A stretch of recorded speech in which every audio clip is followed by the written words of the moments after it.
kita mungkin tidak semuanya di sini yang mengerti apa itu bisnis network marketing ya.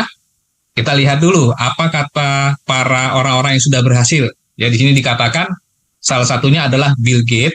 Dia mengatakan, jika saya akan diberi kesempatan untuk memulai dari awal lagi, ya, contohnya Bill Gates bangkrut gitu ya. Jadi dia harus mulai dari awal lagi. Ya, dia katakan, saya akan memilih bisnis network marketing. Kenapa?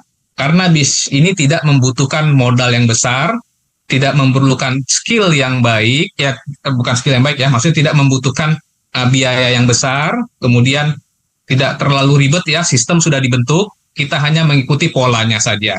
Ya, makanya beliau mengatakan demikian. Nah, kemudian Najwa Shihab pernah membahas ini dalam Metro TV ya. Dia mengatakan bahwa network marketing itu mendapati urutan pertama ya, pekerja yang dibayar atau profesional ya, profesional yang dibayar termahal. Bayangin, network marketing itu nomor 1. Baru artis, agen asuransi, dan yang terakhir adalah pengacara. Ya, cuman kadang-kadang kita suka apa?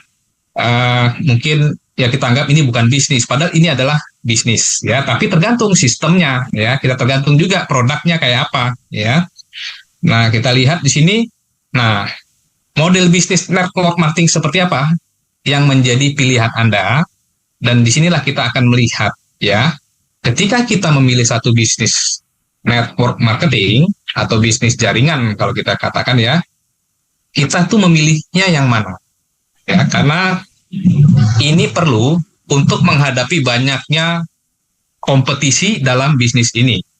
Ya, biasanya dalam bisnis ini tentu ada berbagai macam sistem ya. Ada sistem binary, ada sistem matahari, sistem unilevel, dan lain sebagainya. Namun kita akan merangkumnya dalam 2 hal aja ya. Yang pertama adalah fokusnya kemana. Ketika kamu mengikuti bisnis network marketing, kamu fokusnya kemana? Ya, ada perusahaan network marketing yang tidak fokus kepada consumer. Mereka anggap consumer itu cukup 5% sajalah, ya. Dan kemudian retail, katanya nggak perlu lah retail ya, mungkin 15% saja. Yang paling banyak apa? Leader. Ya, jadi kalau bisa sebanyak-banyaknya dapat leader, ya, atau orang yang mau aktif giat mempromosikan bisnisnya, ya. Consumer itu 5% lah, ya, tidak terlalu penting katanya. Dan yang kedua, model bisnisnya adalah fokus kepada apa? Consumer. Ya, 80% targetnya adalah consumer. Ya, ya kita anggaplah 15% retail lah ya. Ada yang mungkin orang ikut network maunya menjual, ada seperti itu. Ya. Dan kemudian leader cukup 5% saja. Ya, kenapa leader tidak perlu banyak-banyak dalam yang kedua ini? Kalau dalam yang kedua ini leader tidak perlu banyak-banyak karena apa? Karena kalau kebanyakan leader itu biasanya akan banyak sekali problem ya. Karena leader ini sifatnya memang pendobrak ya. Tetapi biasanya orang yang leader atau yang paham dengan network ini lebih mudah untuk pindah ke perusahaan yang lain. Ya, makanya 80% leader mereka ini ketika ada bisnis yang baru ya, karena fokus kepada sistem ya. Ya, memang sistem itu penting, tetapi sistem yang mana dulu ya. Nah, karena mereka fokusnya kepada orientasi hanya sistem aja, produk nggak perlulah. Ya, yang penting sistemnya bagus, katanya seperti itu ya. Maka akan muncul perusahaan baru, 80% ini akan apa? Akan lompat lagi ke perusahaan yang barunya. Ya, sehingga lama-lama bisnis seperti ini rontok. Tetapi kalau kita fokus kepada end user, ke consumer, leader tidak perlu terlalu banyak. Ya, karena apa? Consumer ini mau ada perusahaan baru, mau ada sistem seperti apapun, mereka kalau sudah cocok dengan satu produk, mereka tidak akan apa? Tidak akan beralih ke produk yang lain. Karena kalau kita perhatiin, perusahaan-perusahaan network yang lama, orientasinya yang bertahan lama ya, yang bertahan lama orientasinya fokus bagaimana consumer itu menjadi apa? Target utama mereka. Nah, kita lihat apakah bisnis kita cocok nggak ke sana. Ya, di sini kita lihat ya, kalau ada perusahaan membranding kepada produk, ada perusahaan fokusnya kepada sistem. Ya, makanya kalau kadang-kadang kalau ketemu satu leader ya, oh sistemnya gimana nih?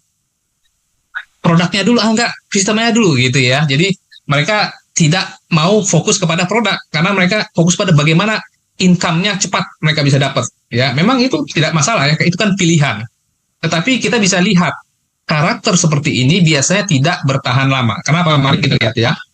Biasanya kalau perusahaan yang fokusnya kepada sistem, itu harganya pasti mahal. Karena apa? Perusahaan itu akan memberikan apa? Insentif untuk mendrive ya, untuk memotivasi si leader ini. Ya, diberikan bonus yang besar, tetapi harganya apa? Di markup sangat tinggi. Makanya kalau kita ikut di perusahaan lain, ada namanya biaya pendaftaran ya, biaya join, atau mungkin mereka tidak menyebutkan biaya join ya, tapi digabungkan. Produk itu digabungkan dengan biaya pendaftaran. Makanya ketika join awalnya mahal, ketika belanja ulangnya harganya jadi murah. Karena apa? Di awalnya sudah apa? Di markup dulu. Ya. Jadi harga tidak akan pernah bisa bersaing di pasaran. Ya. Kalau produk yang fokus pada sistem, contohnya kita Swanghor ya, makanya Swanghor tidak ada apa? Biaya pendaftaran 100% gratis. Karena produk mau apa? Karena perusahaan maunya apa? Mereka mau supaya masyarakat merasakan manfaat produknya. Ya, masyarakat mau memanfaatkan produknya. Target kita itu 80%. Yang saya tadi informasikan di sini ya. Ini target kita 80% itu consumer. Jadi kalau saya bertemu dengan leader, mereka terlalu banyak ini, abaikan aja karena bukan mereka target kita. Ya. Target kita adalah berapa banyak produk kita bisa dinikmati oleh orang lain. Ya, jadi kita punya harga pun akan bersaing dengan perusahaan-perusahaan konvensional. Ya, kita lihat perusahaan konvensional itu bertahan bertahun-tahun, nggak pernah kolaps ya. Tapi kalau perusahaan yang memfokus kepada sistem, tidak lama, setahun 2 tahun biasanya kolaps ya. Paling kuat 5 tahun, 10 tahun, nah, itu sudah bagus ya. Nah, kemudian tidak mudah ditiru ya. Kalau fokus kepada produk, makanya tadi Mrs. Gan sudah menginformasikan satu video bagaimana research and development-nya Swanghor ini. Kita sudah bisa lihat ya, itu perusahaan punya paten. Kalau sudah dipatenkan, tidak boleh ada yang meniru. Kalau sistem, itu mudah ditiru. Ketika kamu bergabung satu perusahaan, sistemnya bagus nih, katanya. Begini-begini, income-nya cepat. Ya, ketika datang lagi perusahaan baru, ya kan, dia kan tiru lagi sistemnya, bahkan bisa dibikin lebih bagus lagi. Akhirnya goyah, ya. Akhirnya goyah, pindah lagi ke perusahaan yang baru. Nanti datang lagi perusahaan yang baru, akhirnya apa? Tidak pernah mencapai satu tujuan. Ya, mereka cepat mendapatkan income, tapi cepat juga apa? Hilang. Ya, saya ada kenal dulunya pernah berpenghasilan ratusan juta dari satu perusahaan multilevel ya. Tapi di ujung-ujungnya akhirnya menjadi penjual mie ayam, penjual bakso. Dulunya leader, tapi sekarang menjadi kenapa?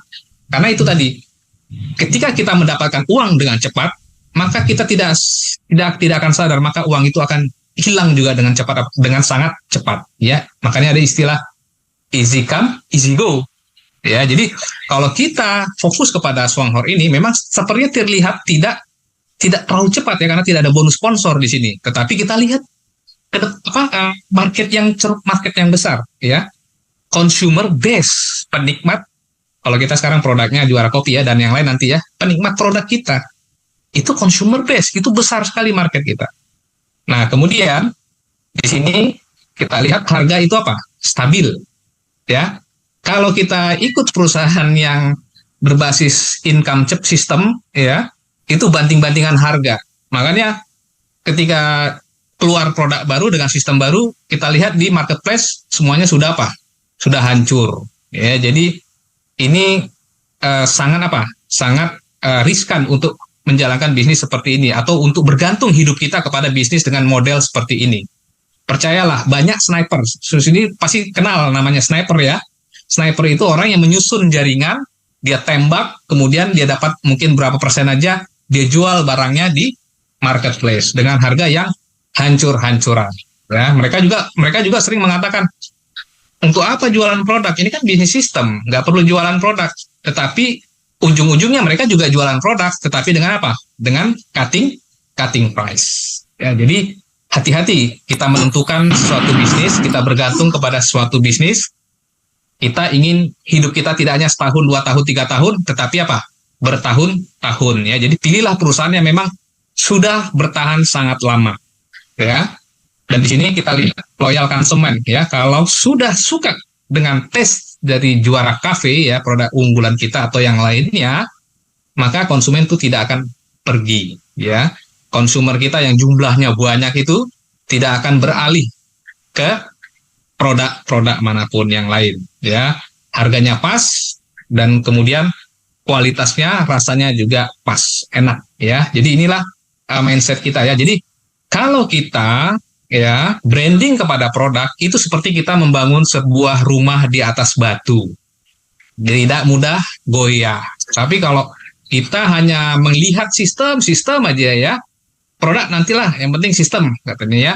Akhirnya apa? Itu sama dengan kita membangun rumah di bawah pasir, itu sangat mudah jatuh. Ingat, ini yang menentukan jalan hidup kita. Bukan hanya setahun, 2 tahun, tetapi 5, 10, dan seterusnya. Ya, saya dapat info Mrs. Gan ini konsumen pengguna Swanghor bertahun-tahun, ya. Sudah lama menggunakan produk ini, sampai sekarang masih menggunakan produknya. Nah, itulah yang namanya apa? Loyal consumer, ya, konsumen yang loyal kita bangun dari kualitas produk yang kita tawarkan. Ya, jadi bukan hanya fokus kepada sistem perlu, ya, itu penting, ya, tetapi kita harus bisa balance, seimbang, ya, produk yang bagus, sistemnya juga mendukung, tetapi jangan hanya fokus kepada sistem saja. Nah, ini ada satu contoh, saya dapat info ini dari Simon, ya. Jadi pada tahun ini nih, ya, ini pertemuan seminar, ya, tahun 1992. Ini leader-leader Swanghor yang bertahan 20-30 tahun. Bayangin, mereka itu sudah pensiun karena apa? Karena sudah menikmati passive income. Coba mereka hanya bertahan 5 tahun, keluar, nggak akan bisa mendapatkan passive income. Ya, inilah real passive income itu. Ketika produk itu sudah apa? Sudah menjadi kesenangan atau kebutuhan kepada banyak orang, ya. Jadi inilah yang benar-benar dinamakan passive income itu, ya, bukan ucapannya aja passive income, realitasnya tidak demikian, ya. Jadi sudah ada buktinya di Swanghor ini, tinggal mindset kita tadi, ya, mindset kita fokuskan action dan menjadi karakter, ya, kebiasaan untuk apa? Mencapai kesuksesan, ya, kebiasaan yang baik, ya. Tentu ini kebiasaan yang baik, bukan kebiasaan yang buruk. Nah, kemudian real passive income itu bisa terjadi. Nah, disinilah kesimpulannya, ya. Kita convert orang yang tadi consumer untuk menjadi prosumer. Ya, jadi begini, ya, teman-teman, ya. Ketika kita menawarkan Juara Cafe, bolehlah kita jual, kalau saset per saset bisa kita jual. Ya, tapi kalau terus-terusan kita jual kepada orang itu, jangan. Karena apa? Karena dunia digital ini cepat, ya. Ketika dia suka dengan kopi ini, dia akan searching di internet, ya kan? Ketika kita hanya fokus kepada menjual kepada satu orang, lama-lama dia akan mencari di internet, dia lihat, wah, di sini lebih murah, bisa jadi member ternyata. Nah, jadi usahakan pertama kita bolehlah menjual, untuk berikutnya convert mereka untuk menjadi apa? Anggota, yaitu prosumer tadi, ya. Yang tadinya mereka consumer, kita convert menjadi prosumer. Artinya mereka pengguna produk, tetapi juga apa? Selain penikmat, mereka juga bisa menjadi apa? Perekrut, ya. Orang-orang yang menawarkan manfaat kopi ini kepada orang lain. Makanya terciptalah satu plan 1-1-1. Ini konsepnya bagus sekali, ya. 1-1-1 ini. Karena apa? Karena orang yang ingin menikmati kopi itu cukup 1 bulan aja mengajak satu orang, kan? 1 bulan 1 orang beli 1 kopi konsumsi. Bulan berikutnya kita beli lagi, orang yang kita ajak tadi, kita bantu bagaimana cara apa? Merekrut temennya. Ya, setiap orang pasti punya teman. Kalau kita katakan saya nggak punya teman, buka aja kontak WA, nomor WA kita, ada ratusan orang di sana. Ya itu bisa menjadi apa? Consumer ke prosumer kita. Ya tinggal actionnya aja, mau nggak? Gitu ya. Kalau kita mungkin kurang pintar berkomunikasi, bisa minta bantuan tim leader kita. Ya jadi ini yang paling tepat dengan kata-kata consumer to prosumer dengan plan 1-1-1. Ya karena tidak semua orang melek yang namanya sistem. Ya ada yang apa nih ribet gitu ya. Jadi kita tawarin 1-1.